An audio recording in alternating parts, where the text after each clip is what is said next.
Breaking news చూస్తున్నారు. బంగ్లాదేశ్లో high tension వాతావరణం నెలకొంది. ఎమర్జెన్సీ తరహా పరిస్థితులు ఇప్పుడు బంగ్లాదేశ్లో కనిపిస్తున్నాయి. రాజధాని ఢాకాలో భారీగా బలగాలని మోహరించడం జరిగింది. ఢాకా ఎయిర్పోర్ట్, యూనివర్సిటీల్లో భారీగా సైన్యాన్ని మోహరించారు. సింగపూర్ నుంచి బంగ్లాదేశ్కు ఉస్మాన్ హాదీ భౌతిక కాయాన్ని తరలించబోతున్నారు. షేక్ హసీనా ప్రభుత్వాన్ని కూల్చడంలో ఇటు ఈ వ్యక్తికి సంబంధించి మాట్లాడుకున్న సందర్భంలో కీలక పాత్ర ఉంది అనుకుంటూ మాట్లాడుకునే సందర్భం. ఎవరు? ఉస్మాన్ హాదీ. దానికి సంబంధించిన బ్రేకింగ్ న్యూస్ చూస్తున్నారు. హసీనా ప్రభుత్వాన్ని కూల్చడంలో ఉస్మాన్ హాదీది కీ రోల్ అనుకుంటూ మాట్లాడుకునే సందర్భం. ఇటీవల ఎన్నికల ప్రచారంలో హాదీపై కాల్పులు జరిగాయి. చికిత్స పొందుతూ సింగపూర్లో హాదీ మృతి చెందాడు. హాదీ మృతితో రణరంగంగా మారింది బంగ్లాదేశ్. పెద్ద ఎత్తున ఆందోళనలు, వీధుల్లోకి ఆందోళనకారులు చేరి ఇటు నిరసన కార్యక్రమాలు చేపట్టారు. మీడియా ఆఫీసులపై దాడి చేశారు. చత్తోగ్రామ్లోని ఇండియన్ ఎంబసీ ఆఫీస్పై కూడా దాడి చేశారు. భారత్కు వ్యతిరేకంగా నినాదాలు చేస్తున్నారు. ఆ విజువల్స్ మీరు చూడడం జరుగుతుంది ఆర్టీవీ స్క్రీన్ మీద. ఈ కథను మిమ్మల్ని కాస్త కలవరపరచచ్చు. అయితే మిమ్మల్ని కలవరపాటుకు గురి చేయడం ఆర్టీవీ ఉద్దేశం కాదు. కానీ ఇటువంటి కథనాన్ని చూసినప్పుడు కాస్త కలవరపాటుకు గురే అవకాశం ఉంటుంది. కాబట్టి దీనికి సంబంధించి తగిన జాగ్రత్తలు తీసుకోవాలని ఆర్టీవీ సూచించడం జరుగుతోంది. This is a disturbing content. Viewer description is highly advised. ప్రస్తుతం అక్కడ పరిస్థితి ఆందోళనకరంగా ఉంది. ఇటు బంగ్లాదేశ్ పరిస్థితి చూస్తే కనుక ఇటు బంగ్లాదేశ్లోని ఆందోళనకారుల ఆ మాటలు వింటే భారత్ని నేరుగా టార్గెట్ చేస్తున్నారు. ఎందుకని ఒక్కసారి క్లుప్తంగా నేను మీకు వివరించే ప్రయత్నం చేస్తాను. అసలు ఎక్కడ మొదలైంది, ఎలా మొదలైంది, ఎందుకు మొదలైంది, ఏం జరుగుతుంది అనేది. ఈ ఉస్మాన్ హాదీ పేరు విన్నారు కదా, ఈ పేరును గుర్తుంచుకోండి. నేను చెప్పే ప్రయత్నం చేస్తున్నాను. సో ఈ ఉస్మాన్ హాదీ అనే వ్యక్తి ఒక ప్రైవేట్ వెహికల్లో ట్రావెల్ చేస్తూ ఉంటే వెనకాల నుంచి ఒక ఇద్దరు దుండగులు వచ్చి అతగాన్ని కాల్చేశారు. అంటే తుపాకీతో కాల్పులు జరిపారు. తుపాకీతో కాల్పులు జరిపిన తర్వాత ఆ వ్యక్తికి గాయాలయ్యాయి. గాయాలైన వ్యక్తిని చికిత్స కోసం అక్కడ స్థానిక హాస్పిటల్కి తరలించడం జరిగింది. అక్కడి నుంచి సింగపూర్కి తరలించారు. అయితే ఆ దుండగులు ఇద్దరూ కూడా పారిపోయారు. ఇది ఎవరి బాధ్యత? ఈ బాధ్యత ఎవరిది? ఈ బాధ్యత మరి ముఖ్యంగా ఆ దేశ ప్రభుత్వానికి. అంటే మీరు చూస్తున్నారు కదా కళ్ళద్దలు పెట్టుకున్న పెద్ద ఆయన. ఆ పెద్ద ఆయన ఎవరో తెలుసా మీకు? ఒకవేళ ఎవరైనా తెలియకపోతే కనుక చెప్పే ప్రయత్నం చేస్తున్నాను. ఆయన మహమ్మద్ యూనస్, తాత్కాలిక ప్రభుత్వాధినేత. ఈ పదం గుర్తుపెట్టుకోండి. ఈ పదాన్ని మీరు గుర్తుపెట్టుకోండి, తాత్కాలిక ప్రభుత్వాధినేత. సో ఆ వ్యక్తి బాధ్యత ఆ దుండగులను పట్టుకోవడం. సో ఈ సబ్జెక్ట్ను ఈ ఉస్మాన్ హాదీ అనే పేరు ఉంది కదా, ఎదగానికి సింగపూర్ తీసుకువెళ్ళారు. సింగపూర్లో ట్రీట్మెంట్ జరుగుతోంది. అక్కడ ప్రభుత్వం తాత్కాలిక ప్రభుత్వాధినేత ఆ వ్యక్తి బాధ్యత ఏంటి? ఆ దుండగులను పట్టుకోవడం. కానీ ఇక్కడ నిరసనకారులు ఏమంటున్నారు? ఆ దుండగులు ఇద్దరు భారత్ పారిపోయారు, భారతే వాళ్ళని అక్కడ ఆశ్రయం కల్పించిందని చెప్పి. చేతకాని ప్రభుత్వం, చేతకాని ప్రజలు అనే మాటని ఇక్కడ అన్నాను. ఎందుకంటే కనుక బంగ్లాదేశ్ ప్రజలు, బంగ్లాదేశ్లో అంటే భారత్కి ఎప్పుడూ గౌరవం ఉంటూనే ఉంటుంది. కానీ కొంతమంది రాజకీయ నాయకుల కుతంత్రాలు, కుట్రల వల్ల మాత్రమే అక్కడ ప్రజలు బలైపోతున్నారు. పాకిస్తాన్లో లాగా అక్కడ ఉగ్రవాదానికి అక్కడ బలైపోతూ ఉంటే ఇక్కడ రాజకీయ నాయకుల కుతంత్రాలకు ఇక్కడ ప్రజలు బలైపోతున్నారు. ఎలా అని మాట్లాడుకునే ప్రయత్నం చేస్తే ఇంతవరకు షేక్ హసీనా క్యాన్సిల్ చేసిన కొన్ని గ్రూప్లని వాళ్ళకి ఏకంగా యాక్సెప్టెన్సీ ఇచ్చి ఎలక్షన్స్లో పాల్గొనేలా వాళ్ళకి ఛాన్సెస్ ఇచ్చి ఈ సోకాల్డ్ పెద్ద ఆయన బంగ్లాదేశ్ తాత్కాలిక ప్రభుత్వాధినేత మహమ్మద్ యూనస్ వాళ్ళకి ఓకే చెప్పాడు. ఓకే చెప్పిన తర్వాత పరిణామాలు చూస్తున్నారుగా. ఇప్పుడు మాట్లాడితే తుమ్మితే దగ్గితే అక్కడ గట్టిగా ఇవ్వడం ఆ క్షణంలో ముక్కుడింది అనుకుందాం. ఆ తుమ్మే క్షణంలో ముక్కుడింది అనుకుందాం. ఎదుగో భారత్ వాడు ముక్కుడిపోయేలా చేస్తుంది అంటున్నారు వాళ్ళు. అదే అక్కడ పరిస్థితి. ఆ నిరసనకారులు నిన్న వాళ్ళ భాష మనకు అర్థం కాకపోవచ్చు కదా అంత వేగంగా. అయినప్పటికీ నిన్న వాళ్ళు మాట్లాడే భాష నేను అర్థం చేసుకునే ప్రయత్నం చేస్తే నేను విన్న దాదాపుగా 10 నుంచి 15 నిమిషాల్లోపే కనీసం ఒక 6-7 సార్లు భారత్ భారత్ భారత్ భారత్ భారత్ అని వెళ్ళగక్కారంటే వీళ్ళల్లో విషం ఎలా నూరుతున్నారో అర్థం చేసుకోండి. అక్కడ యువత అర్థం చేసుకోవాలి. భారత్తో ఏదో భారతే చేసింది, భారత వెనకాల నడిపిస్తుంది. భారత్కి అవసరం ఏంటి? మీ దేశం నాశనం అయిపోతుంది, మీ దేశం తగలబడిపోతుంది, మీ దేశం సర్వనాశనం అయిపోతుంది. ఉద్యోగాలు కనీసం మీ తాత్కాలిక ప్రభుత్వాధినేతగా ఎన్నికైన 6 నెలలకు ఎలక్షన్స్ పెట్టాలి. అడిగే దమ్ము ధైర్యం లేని అక్కడ యువతనే అనాలి. యువతను కూడా నేను పెద్దగా ప్రశ్నించను. ఎందుకంటే కనుక పాపం వాళ్ళ ఉద్యోగాల కోసం వాళ్ళ ఉద్యోగాల కోసం ఎదురు చూస్తూ ఉంటారు. అక్కడున్న రాజకీయ నాయకుల వెనకాల తెరచాటు నుండి నడిపిస్తున్న కొంతమంది దుర్మార్గులు, ఇంకా చెప్పాలంటే గూండాలంటలో నిర్మోహమాటంగా. సో అటువంటి వ్యక్తుల గురించి ఇంకా డీటెయిల్గా మాట్లాడుకుందాం. ప్రస్తుతం అక్కడ పరిస్థితి ఏంటో తెలుసుకున్న తర్వాత డీటెయిల్గా మాట్లాడుకునే ప్రయత్నం చేద్దాం. మా ప్రతినిధి నవీన్ అప్డేట్స్ అందించేందుకు సిద్ధంగా ఉన్నారు. దేశ రాజధాని ఢిల్లీ ప్రస్తుతం ఈ పరిణామాన్ని ఎలా చూస్తోంది? భారత్ మీద వీళ్ళు విషం కక్కుతున్న సందర్భంలో ఇప్పటికీ భారత్ కూడా రియాక్ట్ అయింది. ఎటువంటి రియాక్షన్స్ ఉన్నాయి? ఇటు కేంద్రం ఏమంటోంది తెలుసుకునే ప్రయత్నం చేద్దాం. మా ప్రతినిధి నవీన్ అప్డేట్స్ అందించేందుకు సిద్ధంగా ఉన్నారు. నవీన్, ప్రస్తుతం కేంద్ర ప్రభుత్వం ప్రస్తుత పరిణామాలు, బంగ్లాదేశ్ పరిణామాన్ని ఎలా చూస్తోంది? షేక్ హసీనాను వాళ్ళకి టార్గెట్ చేస్తున్నారు, షేక్ హసీనాను పంపించాలంటున్నారు. సో పంపించే అవకాశాలు కావచ్చు, ఎటువంటి పరిణామాలు ఉన్నాయి? ఎలా చూస్తోంది భారత్ ప్రస్తుతం బంగ్లాదేశ్ పరిణామాలని? సచిన్, అంటే భారత్ కూడా ఫుల్ ఫ్లెజ్ గా ఫోకస్ గ్రూప్ పెట్టడం జరిగింది. ఢిల్లీలో ఉన్నటువంటి బంగ్లాదేశ్ కార్యాలయం దగ్గర కూడా హై సెక్యూరిటీ కూడా ఏర్పాటు చేసినటువంటి పరిస్థితి నెలకొంది. ఎందుకంటే బంగ్లాదేశ్ లో ఇప్పటికే హై టెన్షన్ కూడా నెలకొంది. ముఖ్యంగా అక్కడ రాజధాని ఢాకాలో పెద్ద ఎత్తున పోలీసు కూడా మోహరించారు. ఢాకా ఎయిర్పోర్ట్ తో పాటు అక్కడ ఉన్నటువంటి యూనివర్సిటీతో పాటు ఉన్నటువంటి స్కూల్స్ కూడా భారీ ఎత్తున సైన్యం కూడా చేరుకున్నటువంటి పరిస్థితి నెలకొంది. ఎందుకంటే రీసెంట్ గా హాదీ మృతి చెందడము, ఆసుపత్రిలో చికిత్స పొందుతూ మృతి చెందడము, హాదీ భౌతికాయాన్ని సింగపూర్ నుంచి బంగ్లాదేశ్ కి తీసుకొస్తున్నటువంటి పరిస్థితులు నెలకొన్నాయి. కాబట్టి ఇంకా ఉద్రిక్తమైనటువంటి పరిణామాలు కూడా చోటు చేసుకోవడానికి మనకి స్పష్టంగా అర్థమవుతుంది. మెయిన్ గా బంగ్లాదేశ్ కూడా మొదటి నుంచి భారత్ ని టార్గెట్ చేస్తూ అనేక ఆరోపణలు కూడా చేస్తున్నటువంటి పరిస్థితి నెలకొంది. ఎందుకంటే ఇటీవలే షేక్ హసీనా సంబంధించినటువంటి అంశాలు కావచ్చు, బంగ్లాదేశ్ చేసినటువంటి ఆరోపణలు కూడా చాలా తీవ్రంగా, చాలా సీరియస్ గానే భారత ప్రభుత్వం కూడా తీసుకోవడం జరిగింది. దాన్ని తిప్పికొట్టేటువంటి ప్రయత్నాలు కూడా భారత్ కూడా చెప్పడం జరిగింది. కానీ ఈ రోజు కొద్దిసేపటి క్రితమే బంగ్లాదేశ్ లో రాజధాని ఢాకాలో ఒక ఉధృతమైనటువంటి పరిస్థితి నెలకొన్నాయి. భారత్ చెందినటువంటి ఆ పౌరులపై కూడా దాడులు చేసినటువంటి పరిస్థితి నెలకొంది. కాబట్టి అక్కడ ఉన్నటువంటి భారత్ పౌరులను కూడా వెంటనే ఇటు ఇక్కడికి తీసుకొచ్చేందుకు అనేక ప్రయత్నాలు కూడా భారత్ ప్రభుత్వం కూడా చేస్తున్నట్టు కూడా తెలుస్తుంది. కాబట్టి ఎప్పటికప్పుడు అక్కడ ఉన్నటువంటి తాజా పరిస్థితులు కావచ్చు, ఇప్పుడు కేంద్ర ప్రభుత్వం కూడా పూర్తి స్థాయిలో దానిపై ఆ దృష్టి కూడా పెట్టినటువంటి పరిస్థితి నెలకొంది. ఎందుకంటే హాదీ ఇతను చాలా కీలకమైనటువంటి ఆ వ్యక్తి, ఆ షేక్ హసీనా ప్రభుత్వాన్ని కూల్చడానికి చాలా కీ రోల్ గా పోషించినటువంటి ఈ హాదీ భౌతిక గాయం ఇప్పుడు బంగ్లాదేశ్ లోని ఢాకాకి చేరుకుంటుంది. కాబట్టి ఇంకా ఒక ఆందోళన మాత్రం ఇంకా ఉధృతంగా మారినట్టు కూడా మనకి తెలుస్తుంది సచిన్. రైట్, ప్రస్తుతం అక్కడ అల్లర్లు ఏ స్థాయిలో ఉన్నాయి? ఎందుకంటే అతగాడి భౌతిక కాయం, ఇటు ఉస్మాన్ హాదీ ఆ భౌతిక కాయం రాబోతోంది. ఈ క్రమంలో అక్కడ కాస్త ఆందోళన పెళ్ళుబికి అవకాశం కనిపిస్తోంది.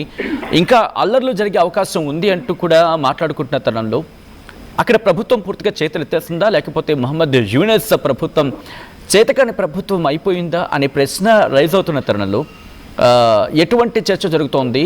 ఎందుకంటే దీనిని భారత్ని టార్గెట్ చేస్తూ మాట్లాడుతున్న క్రమం ఉంది కాబట్టి ప్రపంచ దేశాలు అలా చూస్తున్నాయి. మరి ముఖ్యంగా కేంద్రం, భారత ప్రభుత్వం ఎలా దీన్ని చూడడం జరుగుతోంది? కోర్స్ అక్కడ ఎంబసీకి సంబంధించి కూడా మాట్లాడుకునే సందర్భం. సో ఏముంటుంది కేంద్రం? ఖచ్చితంగా అంటే యూనిస్ ప్రభుత్వం పూర్తి స్థాయిలో చేతులు ఎత్తేసినట్టు కూడా మనకి స్పష్టంగా అర్థమవుతుంది. ఎందుకంటే అక్కడ ఉన్నటువంటి ఆ భారత కార్యాలయంపై కూడా దాడి కూడా చేయడం జరిగింది. చట్టగ్రామంలో ఉన్నటువంటి ఇండియన్ ఎంబసీపై కూడా అక్కడ ఉన్నటువంటి ఆందోళనకారులు కూడా దాడులు కూడా చేశారు. కొన్ని మీడియా సంస్థలపై కూడా వారు నిప్పు పెట్టినటువంటి పరిస్థితి నెలకొంది. మరి కొంతమందిపై దాడి కూడా చేసినటువంటి ఆ పరిస్థితి నెలకొన్నాయి. కాబట్టి ఎప్పటికప్పుడు భారత ప్రభుత్వం మాత్రం బంగ్లాదేశ్ లో జరుగుతున్నటువంటి పరిణామాల్ని ఎప్పటికప్పుడు వారు సమీక్షిస్తున్నారు. అక్కడ ఉన్నటువంటి భారత పౌరులపై కూడా ఎటువంటి దాడులు జరగకుండా వాటిని సేఫ్ గా తీసుకొచ్చేందుకు ఢిల్లీలో ఉన్నటువంటి బంగ్లాదేశ్ ఎంబసీ వాళ్ళతో కూడా చర్చలు కూడా జరుగుతున్నట్టు కూడా తెలుస్తున్నాయి. కాబట్టి ఇప్పుడున్నటువంటి ఆ పరిస్థితులకు ఇంకా కొంత ఉధృతమైనటువంటి పరిస్థితులు ఉన్నట్టు కూడా మనకి తెలుస్తుంది. ఎందుకంటే అక్కడ ఉన్నటువంటి రిజల్ట్స్ కూడా చూస్తుంటే మనకి స్పష్టంగా అర్థమవుతుంది. ఎందుకంటే చికిత్స పొందుతూ సింగపూర్ లో ఆది మృతి చెందడము, అప్పటి నుంచి ఈ ఆందోళనకారులు ఇంకా ఆందోళన కూడా ఎక్కువగా చేపట్టడము, దాంతో పాటు అనేక ప్రాంతాల్లో ఆ విధ్వంసాలకి పాల్పడుతున్నటువంటి సిచ్యువేషన్ కూడా నెలకొంది. కాబట్టి ఆది మృతదేహం రావడంతో వెంటనే అక్కడ ఒక్కసారిగా ఆ బంగ్లాదేశ్ అంతా కూడా రణరంగంగా మారినటువంటి సిచ్యువేషన్ కూడా కనిపిస్తుంది. అప్డేట్ ఐ రిక్వెస్ట్ ఒకసారి మీ లైన్లో ఉండే ప్రయత్నం చేయండి. ఎందుకంటే ప్రస్తుతం పరిణామాలను ఎలా చూడడం జరుగుతున్న అంశానికి సంబంధించి మాట్లాడుకుంటున్న క్రమం ఉంది కాబట్టి సో ఇక్కడ ఈ ఇంపాక్ట్, ఎందుకంటే వాళ్ళు ఆల్రెడీ బెదిరించిన సందర్భం ఉంది. ఇటు ఆ 7 సిస్టర్స్ని లాగేసుకుంటామంటూ బెదిరింపులకు పాల్పడిన సందర్భం ఉంది బంగ్లాదేశ్. కాబట్టి అక్కడ ఎటువంటి భద్రత కావచ్చు, లేకపోతే అక్కడ సెక్యూరిటీ విషయంలో ఎటువంటి చర్యలకు ఉపక్రమించింది కేంద్ర ప్రభుత్వం, మరి ముఖ్యంగా రక్షణ శాఖ. అట్ ద సేమ్ టైం ఈ బెదిరింపులు ఎక్కువ అవుతున్న క్రమంలో ఎటువంటి ఏర్పాట్లు, అంటే ఎటువంటి జాగ్రత్త చర్యలకు ఉపక్రమించింది భారత ప్రభుత్వం? Okay okay Naveen line disconnect అయింది. మరి కాసేపట్లో నవీన్ని మళ్ళీ కాంటాక్ట్ అయ్యే ప్రయత్నం చేద్దాం. సో ప్రస్తుతం ఎవరి ఉస్మాన్ హాతీ ఒక్కసారి మాట్లాడుకునే ప్రయత్నం చేద్దాం. మీకు గుర్తుందా, బంగ్లాదేశ్లో గత ఏడాది విద్యార్థి సంఘాలు అన్నీ అంటే విద్యార్థి ఉద్యమం జరిగింది. షేక్ హసీనా బయటకు వచ్చడానికి కారణమైంది. అయితే ఆ ఉద్యమాల్లో పాల్గొన్న ఒక స్టూడెంట్ లీడర్ షరీఫ్ ఉస్మాన్ హాతీ అతగాడు కొద్ది రోజుల క్రితం జరిగిన కాల్పుల్లో గాయపడ్డాడు. ఈరోజు కొద్ది గంటల క్రితం మరణించాడు. అంటే నిన్న రాత్రి మరణించినట్టుగా తెలుస్తోంది. ఆయన అతగాడి మరణం తర్వాత ఢాకాలోని ధన్మొండి, షాబాగ్ సహా అనేక ప్రాంతాల్లో నిరసనలు కావచ్చు, అల్లర్లు కావచ్చు, విధ్వంసాలు, ఆస్తుల దహనం ఇలాంటి ఒక హింసాత్మక ఘటనలు జరిగాయి. గురువారం రాత్రంతా ఢాకాలో అనేక ప్రాంతాల్లో ఈ అల్లరి మూకలు దాడులు కొనసాగించాయి. అక్కడ వార్తాపత్రికల మీద దాడులు చేశాయి, మీడియా హౌసెస్ మీద దాడి చేశాయి, అక్కడ జనాల మీద విరుచుకుపడ్డాయి. ఈ అల్లర్లు కొనసాగాయి. రాత్రి దాదాపు 11:20 ప్రాంతంలో అనుకుంటా. అప్పుడు బంగ్లాదేశ్ తాత్కాలిక ప్రభుత్వ అధినేత, కొన్ని సందర్భాలు ముఖ్య సలహాదారు అంటూ ఉంటారు, ఆ పెద్ద ఆయన్ని మహమ్మద్ యూనస్ని కాస్త ప్రజలు ఓపికగా ఉండాలి, ఎలాంటి ప్రచారాలు వదంతులు నమ్మొద్దు, తొందరపాటు నిర్ణయాలు తీసుకోవద్దు అని చెప్పి విజ్ఞప్తి చేశాడు. హాదీ మృతి బంగ్లాదేశ్లో శనివారం సంతాప దినం కూడా ప్రకటించాడు ఆయన. అసలు ఇంతకీ ఈ డీటెయిల్గా మాట్లాడుకునే ప్రయత్నం చేసినప్పుడు ఎలా ఇది జరిగింది, అసలు హాదీ మీద ఏం జరిగింది? అయితే హాదీ భౌతికాయాన్ని శుక్రవారం ఆయన బంధువులు సింగపూర్ నుంచి బంగ్లాదేశ్ తీసుకొస్తారని చెప్పి ఇంక్విలాబ్ మంచ్ అనే ఒక ఫేస్బుక్ పోస్ట్ చెప్పుకొచ్చింది. ఢాకాలోని ఒక మసీద్ నుంచి బయటకు వెళ్తున్న సందర్భంలో హాదీపై కాల్పులు జరిగాయి. బుల్లెట్ అతని తలలోకి దూసుకువెళ్ళింది. దీంతో అతను తీవ్రంగా గాయపడ్డాడు. ఆ తర్వాత మెరుగైన చికిత్స కోసం అంటే డిసెంబర్ 15 ఎగ్జాక్ట్గా ఆయన్ని ఫ్లైట్లో, ఒక స్పెషల్ ఫ్లైట్లో సింగపూర్కి పంపించారు. అక్కడ చికిత్స పొందుతూ ఉన్నాడు. నిన్న రాత్రి అంటే మన భారత కాలం ప్రకారం దాదాపుగా నిన్న రాత్రి 10:10 ఆ ప్రాంతం అనుకుంటా, 10 నుంచి 11, 12 ఈ గ్యాప్లోనే ఆయన మరణించాడనేది బయటకు వచ్చినమాట. అయితే హాదీ మరణం తర్వాత సింగపూర్లోని విదేశీ మంత్రిత్వ శాఖ ఉంటుంది కదా, ఒక నోట్ని రిలీజ్ చేస్తుంది. సింగపూర్ జనరల్ హాస్పిటల్ అలాగే national neuro science institute doctors Hadi ప్రాణాలు కాపాడేందుకు తీవ్రంగా ప్రయత్నించారు. అయినప్పటికీ తీవ్ర గాయాల కారణంగా డిసెంబర్ 18న మరణించాడు అనేది అక్కడ వార్తా సారాంశం. సో దీని గురించి ఇంకా డీటెయిల్గా మాట్లాడుకుంటే కనుక బంగ్లాదేశ్ నేషనలిస్ట్ పార్టీ బిఎన్పి అంటూ ఉంటారు. అక్కడ తాత్కాలిక అధ్యక్షుడు Tarique Rahman, Jamaat Islami and NCP, National Citizens Party, ఇలా రకరకాల పార్టీలు ఉన్నాయి. ఈ పార్టీ నాయకులంతా కూడా వాళ్ళు హాదీ మరణం మీద విచారం వ్యక్తం చేశారు. వాళ్ళ హాదీ మరణానికి సంతాపాన్ని వ్యక్తం చేశారు. అయితే అతగాడి మరణం తర్వాత బంగ్లాదేశ్లో ప్రస్తుతం ఎందుకు ఎమర్జెన్సీ పరిస్థితులు ఉన్నాయనేది మనం మాట్లాడుకునే ప్రయత్నం చేస్తాం. అక్కడ జరిగిన తీరుని నేను వివరించే ప్రయత్నం చేస్తాను. ఒకసారి మీరు కమెంట్ చేసే ప్రయత్నం చేయండి. అఫ్కోర్స్ దాని తర్వాత మనం ఇంకా డీటెయిల్గా మాట్లాడుకునే ప్రయత్నం చేద్దాం. ప్రస్తుతం బంగ్లాదేశ్లో ఎమర్జెన్సీ లాంటి పరిస్థితులు ఉండడానికి కారణం ఏంటంటే ఉస్మాన్ హాదీ మరణించిన తర్వాత నిరసనకారులు ఒక్కసారిగా వాళ్ళు రోడ్ల మీదకి వచ్చారు. రోడ్ల మీదకి వచ్చి వాళ్ళు ఆందోళనకు దిగారు. ఢాకాలోని ప్రథమ్ ఆలో అలాగే ఇంకొన్ని వార్తాపత్రికలు ఉన్నాయి. దాంతోపాటు ఇంకా అక్కడ ఆసక్తికర అంశం ఏంటంటే వాళ్ళు ఏకంగా వాళ్ళ జాతిపితగా మాట్లాడుకునే వ్యక్తి ఉన్నారు. షేక్ ముజిబుర్ రెహమాన్ అంటూ ఉంటారు. షేక్ ముజిబుర్ రెహమాన్ అంటే షేక్ హసీనా వాళ్ళ తండ్రి. ఆయన బంగ్లాదేశ్ మర్చిపోకూడదు. అలాంటి వ్యక్తులను ఈరోజు వాళ్ళ ఇంటిని ధ్వంసం చేసేంతలా వచ్చారంటే అర్థం చేసుకోవచ్చు. కంటిన్యూ చేస్తాను. ఇంకా ధన్మండ్లోని ఒక ప్రాంతంలో షేక్ ముజిబుర్ రెహమాన్ ఇల్లు ఉంటుంది. చాయ్నాథ్ సంస్కృతి భవనంపై కూడా అక్కడ వాళ్ళు దాడి చేశారు. అక్కడే కాదు, చిట్టగాంగ్, రాజ్షాహి ఇలా అనేక ప్రాంతాల్లో వాళ్ళు దాడులు జరిపారు. ఇటు షేక్ ముజిబుర్ రెహమాన్ ఇంటిపై దాడి చేసిన సందర్భంలో అక్కడ అంటే బంగ్లాదేశ్ వ్యవస్థాపక అధ్యక్షుడు అంటూ ఉంటారు ఆయన్ని, షేక్ ముజిబుర్ రెహమాన్. దాంతోపాటు ఆ ఇంటిని మ్యూజియంగా మార్చేశారు. ఈ భవనం మీకు కరెక్ట్గా గుర్తుంటుంటే కనుక 2024 ఆగస్టు 5 నుంచి అది దాడులు జరుగుతూనే ఉన్నాయి. అంటే షేక్ హసీనా మీద దాడి చేయాలి అని ప్లాన్ చేసినప్పటి నుంచి కూడా దాని మీద దాడులు చేస్తూనే ఉన్నారు. ఆ ఇంటికి నిప్పు పెడుతూనే ఉన్నారు. ఆ ఇంటిని ఒక విధంగా చెప్పాలంటే షేక్ ముజిబుర్ రెహమాన్ పేరు లేకుండా చేసేయాలి. షేక్ హసీనా వాళ్ళ కుటుంబం ఎక్కడా కనిపించకూడదు. ఇది క్రక్స్ ఆఫ్ ద సబ్జెక్ట్. వాళ్ళ ఇంటెన్షన్ అనే ఒక పదం కనుక బహుశా ఇక్కడ ఉపయోగించగలిగితే అక్కడ వినిపించే మాట ఇది. సో దీంతో పాటు కంటిన్యూ చేస్తే ఇదే టైంలో అక్కడున్న మీడియా హౌసెస్తో పాటు చాలామంది జర్నలిస్టుల భవనంలో చిక్కుకుపోయారట. సో ఈ సందర్భంలో అక్కడికి ఆర్మీ పోలీసులు చేరుకున్నారు, అక్కడ ఆర్మీ చేరుకుంది, దాంతోపాటు ఫైర్ టీం చేరుకుంది, ఇవన్నీ చేరుకున్నాయి. ఇదే ప్రాంతంలో అనేక నిరసనలు, అల్లర్లు, బంగ్లాదేశ్ అట్టుడికిపోయింది. మరి ఇదే ప్రశ్న ఒక్కసారిగా మనం యాజ్ ఎన్ ఇండియన్గా మనం ప్రశ్నించవచ్చు. ఏమయ్యా, ఇదే అల్లర్లు జరిగితే షేక్ హసీనాను తరిమి పంపించేస్తారు కదా, హెలికాప్టర్ వేసి మరి పంపించేస్తారు కదా, మరి ఇప్పుడు ఈ వ్యక్తిని ఏం చేస్తారు? మరి ఈ వ్యక్తిని ఎడ్ల బండిచ్చి పంపించాలా? ఈ వ్యక్తిని మరి ఏం ఎక్కి పంపించాలి? అదే హెలికాప్టర్ ఎక్కి పంపించాలి కదా. ఈ వ్యక్తిని మరి ఎందుకు షేక్ హసీనా అన్నప్పుడు ఏమన్నారు? అల్లర్లు జరిగే శాంతి లేదు, ఉద్యోగాలు ఉండట్లేదు, పోనీ ఈయన వచ్చి మన భాషలో స్వచ్ఛంగా చెప్పాలంటే ఎవడ ఓడబీకాడు ఈయన వచ్చి? లేదు కదా. జీడిపి నాశనం, యువతకు ఉద్యోగాలు లేవు, పోనీ దేశం ఏమైనా బాగుపడుతుందంటే అతపాతానికి పడిపోతుంది, పోనీ ఎన్నికలు పెట్టడాలంటే ఎన్నికలే లేవు, ఎన్నికల గురించి మాట్లాడితే మాట్లాడు, ఫిబ్రవరి వరకు సాగదీశాడు, పోనీ ఇంకా మాట్లాడుకునే ప్రయత్నం చేస్తే, పోనీ దేశాన్ని ఏమైనా ముందుకు తీసుకెళ్తున్నాడంటే ఇంకా 2 ఇంచులు వెనక్కి అవుతున్నాడు. నా దేశానికి అంటే చైనాకి మాట్లాడతాడు, అమెరికాతో మాట్లాడతాడు, పాకిస్తాన్ తీసుకొస్తాడు, ప్రజాస్వామ్యం గురించి మాట్లాడతాడు, కానీ పాటించడు. షేక్ హసీనా అవామీ లీగ్ గురించి మాట్లాడుకుంటే ఆ పార్టీని పూర్తిగా క్యాన్సిల్ చేసేసాడు. పూర్తిగా ఒక విధంగా చెప్పాలంటే కంట్రోల్ ఆల్ట్ డిలీట్ అంటాడు కదా, ఆ టైప్లో మాట. ఆ పార్టీని పూర్తిగా రద్దు చేశాడు.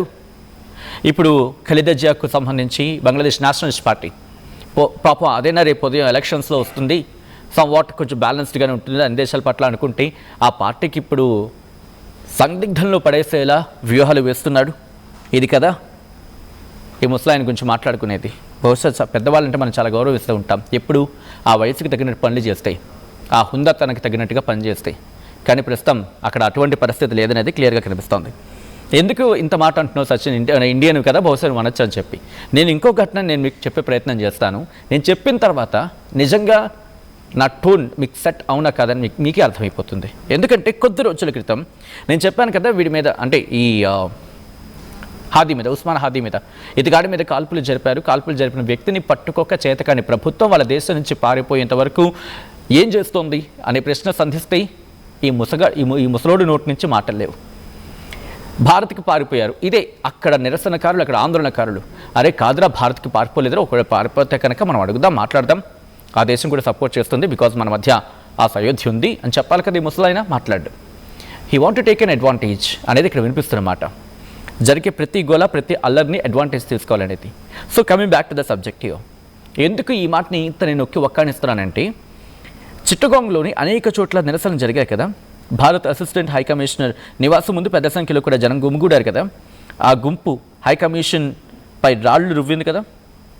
ఇది మనం చెప్తున్న మాట కాదు, వాళ్ళే చెప్తున్న మాట అక్కడ. దాంతోపాటు అవామీ లీగ్ గవర్నమెంట్కి సంబంధించి అక్కడ అంటే అవామీ లీగ్ ప్రభుత్వం ఉన్న సందర్భంలో అప్పుడు విద్యాశాఖ మంత్రి మొహబిల్ హసన్ చౌదరి నౌఫెల్ ఆయన ఇంటిని కూడా కూల్చేసి పూర్తిగా ధ్వంసం చేసేశారు, నిప్పంటించేశారు. మరి ఇది మహమ్మద్ యూనస్ కంటికి కనిపించట్లేదా? 2024లో ఇదే ముసలోడు కదా, విద్యార్థులకు ఉద్యోగాలు లేవు, దేశం నాశనం అయిపోతోంది, అట్టుడుకుపోతుందని చెప్పి ఈ యువతంతా కలిసి తెచ్చి పెట్టుకున్నారు కదా. బహుశా అంటూ ఉంటారు కదా, చేసిన పాపం ఉట్టిన పోదని చెప్పి. బహుశా ఈరోజు అదే రిఫ్లెక్ట్ అవుతుంది అనుకుంటా. మహమ్మద్ యూనస్ అనే వ్యక్తి ఆ దేశానికి ఏమీ చేయకపోగా ఆ ఉన్న దేశాన్ని ఇంకా భ్రష్టు పట్టించేస్తున్నాడు.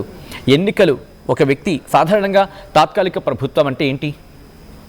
తాత్కాలిక ప్రభుత్వం అంటే అక్కడ వాళ్ళే ప్రభుత్వం కాదు, అక్కడ తాత్కాలికంగా ఏర్పడిన అక్కడ ఇంకా పరిస్థితులు ఎటు సరిపడక ఒక వ్యక్తిని తీసుకొచ్చి కూర్చోపెట్టిన తర్వాత ఆ సిచ్యువేషన్స్ని కంట్రోల్ చేయాలి, లేకపోతే సాధారణ స్థితికి తీసుకొచ్చే కర్తవ్యం మాత్రమే.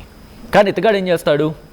చైనాకి వెళ్తాడు. చైనాకి వెళ్ళి మీరు వచ్చేసేయండి, ఇండియాని కట్ చేసేద్దాం, నా రూట్ మీకు ఇచ్చేస్తాను, మీరు ఆక్రమించేసేయండి, కట్ చేసేసేయండి, నేను మీకు ఏమంటారు, మేము బంగాళాఖాతం, అమ్మా కరెక్ట్ పదం దొరికింది. ఈ ముసలోడికి తాగడానికి గ్లాసులు నీళ్ళు దొరకవు, కానీ బంగాళాఖాతానికి గార్డియన్గా ఉంటాడంట. ఇది నేనంటున్న మాట కాదు, ఒకసారి మీరు వెళ్ళి కొంచెం ఫ్లాష్ బ్యాక్లోకి వెళ్ళి కొంచెం బ్యాక్గ్రౌండ్లోకి వెళ్తే ఈ ముసలోడు అన్న మాటలే. క్షమించాలి, ముసలోడు అని చెప్పి మాటికి ప్రస్తావించడానికి కారణం ఏంటంటే, వృద్ధులకి గౌరవం ఇవ్వడం మన బాధ్యత.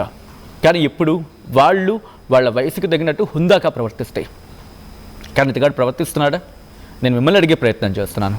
ఎందుకంటే ఇతగాడు ప్రవర్తిస్తున్న తీరు రోజు కేవలం ఇది భారత్కు మాత్రమే కాదు, ప్రపంచానికి ప్రతికూలంగా మారుతోంది.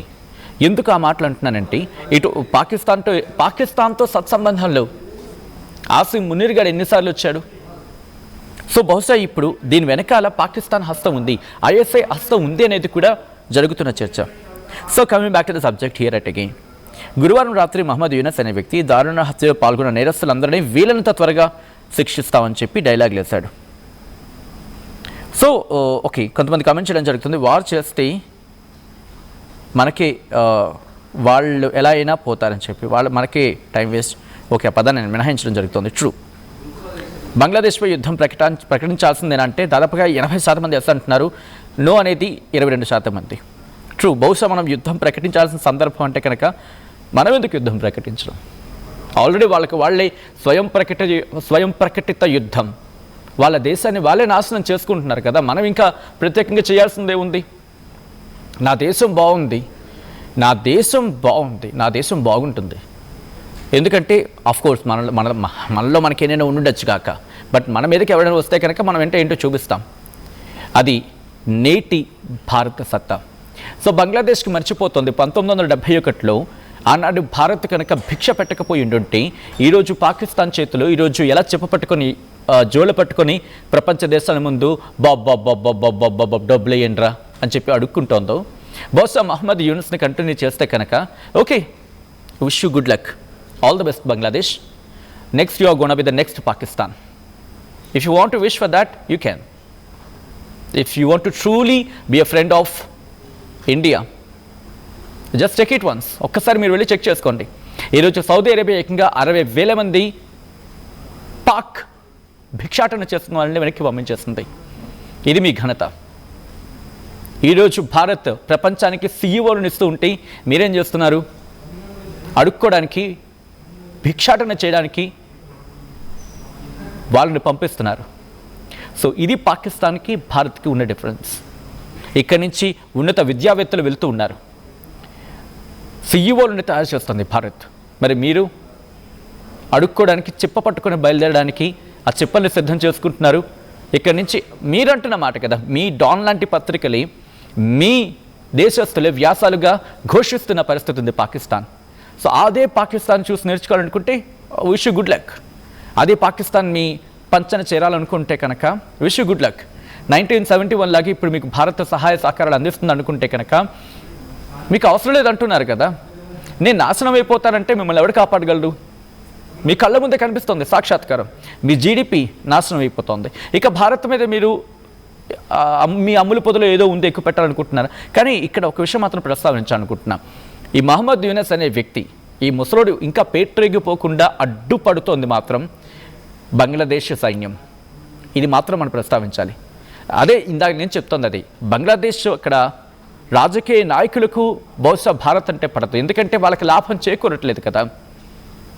భారత్తో వాళ్ళు ఏదో సోకల్ పాకిస్తాన్లా బిహేవ్ చేస్తే వాళ్ళకి ఏమైనా వనగారుతుందని చెప్పి వాళ్ళు భావించడం జరుగుతోంది. కానీ అక్కడ బంగ్లాదేశ్ ఆర్మీ వాళ్ళకి తెలుసు. ఎందుకంటే ఆనాడు 1971లో భారత్ ఆర్మీ కనుక వాళ్ళకి సపోర్ట్గా వెళ్ళకపోయిండుంటే బంగ్లాదేశ్ ఆర్మీ పరిస్థితి ఏంటో వాళ్ళకి తెలుసు. ఈరోజు ఇదే పాకిస్తాన్కి చాకరీ చేయాల్సి వచ్చేది వాళ్ళు నిర్మోహమాటంగా. ఆ రోజు వాళ్ళు అఫ్కోర్స్ ఏ ఆర్మీని తక్కువ చేసే ఉద్దేశం కాదు, బట్ వాళ్ళ సత్తాకు అది ఎక్కువ. ఆ రోజు భారత్ తోడయింది, భారత జవాన్లు కూడా వాళ్ళకి ఆ రోజు హెల్ప్ చేశారు. కాబట్టి బంగ్లాదేశ్ ఆర్మీకి ఇప్పటికీ ఆ కృతజ్ఞత ఉంది. ఈరోజు మహమ్మద్ యూనస్ అనే వ్యక్తి అంతలా పేట్రోగిపోకుండా ఉండడానికి మీకు గుర్తుంటే కొద్ది రోజుల క్రితం, మీకు ఇంకా గుర్తుండుంటే బంగ్లాదేశ్ మియాన్మార్ ఘటన విషయంలో ఏం జరిగిందో మీకు గుర్తుందా? మియాన్మార్ విషయం పక్కన పెడితే కనుక బంగ్లాదేశ్ విషయంలో ఎలక్షన్స్ ఫిబ్రవరిలోనే పెట్టడానికి మహమ్మద్ యూనస్ ముందుకు వచ్చాడంటే ఇక్కడ బంగ్లాదేశ్ అక్కడ ఆర్మీ పెట్టిన ప్రెషర్. బంగ్లాదేశ్ ఐ థింక్ ఆయన పేరు నాకు గుర్తు రావట్లేదు, ఎవరైనా మీకు గుర్తొస్తే చెప్పే ప్రయత్నం చేయండి. నిజంగా బహుశా బంగ్లాదేశ్ ప్రజలు అతగాడికి, ఆ ఆర్మీ చీఫ్కి, బంగ్లాదేశ్ ఆర్మీ చీఫ్కి హ్యాట్స్ ఆఫ్ చేయాల్సిందే. ఈరోజు మీరు మర్చిపోవచ్చు గాక, మీరు షేక్ ముజిబుల్ రెహమాన్, ఐమ్ సారీ బహుశా ఆయన పేరు నేను కొంచెం అటు ఇటుగా ప్రొనౌన్సియేషన్ ఇచ్చినట్టున్నాను. సో ఆయన్నే మర్చిపోయారు. ఇంకా మీ ప్రస్తుతం ఉన్న పరిస్థితి ఇంకంతే సంగతులు. ఎందుకంటే మీరు ఆయన్నే మర్చిపోయిన తర్వాత ఇంకా మిగతా వాళ్ళ పరిస్థితి ఏంటి? షేక్ ముజిబుర్ రెహమాన్ మర్చిపోయారు ఈరోజు. మీకు దేశాన్ని తెచ్చిపెట్టిన వ్యక్తిని మర్చిపోయారు ఈరోజు. ఆ కుటుంబాన్ని విస్మరించారు ఈరోజు. నేను బంగ్లాదేశ్ యువతనే కాదు, యువతను అనట్లేదు, బంగ్లాదేశ్ ప్రజలు అనట్లా, బంగ్లాదేశ్ రాజకీయ నాయకుల మాటున గుండాలా ప్రవర్తిస్తున్న వ్యక్తులని అనడం జరుగుతోంది. మీకు అన్నం పెట్టిన చెయ్యినే మీరు నరికేసుకుంటే కూర్చున్న కొమ్మనే నరికేసుకున్నట్టు. Local to global news at your finger tips. మీ చేతిలో ఒక ఆయుధం. Download Raw TV app. Media legend Ravi Prakash is back.